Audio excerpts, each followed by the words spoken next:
ये बात समझ लेना बहुत ज़रूरी है कि बच्चों के जूते खुद पॉलिश करना, इन्हें जुराबें खुद पहनाना, खाना लाकर पेश करना और उनके गंदे बर्तन खुद उठाना और फिर ये तवक्को रखना कि वो अमली ज़िंदगी में ज़िम्मेदार इंसान बनेंगे, महज़ एक खुशफ़हमी है। माँ बने मुलाज़िम नहीं।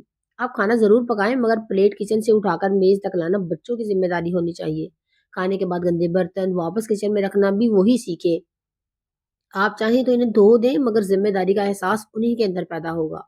दूसरी जमात के बाद बच्चे अपने जूते खुद पॉलिश करें, अपनी जराबें खुद पहनें और अपनी छोटी-छोटी ज़रूरतों के लिए दूसरों पर डिपेंड ना करें। याद रखें ज़िम्मेदारी सिखाई जाए तो ही आती है। बच्चों को हर काम में सहूलत देकर, हर मुश्किल से बचाकर हम दरअसल उनके लिए एक कमज़ोर और खुदगर्ज़ शख्सियत तैयार कर रहे होते हैं। और फिर यही लाड आगे चलकर बदतमीज़ी, ज़िद, नाफ़रमानी और बदतमीज़ी की सूरत अख्तियार कर लेता है। इब्तिदा में थप्पड़ और बाद में ज़बानें खुलने पर गालियाँ। ये सब इसी गलत परवरिश का तसलसल है। औलाद यकीनन अल्लाह पाक की अज़ीम नेमत है, मगर नेमत वही है जो ताबियादार और बाअखलाक हो। नाफ़रमान, खुदसर और बेलगाम औलाद को दुनिया के हवाले करके जाना किसी सूरत दानिशमंदी नहीं। पूरी कोशिश करें इनकी गलतियों पर मज़ाहमत करें, इन्हें रोकें, समझाएँ और असूल सिखाएँ।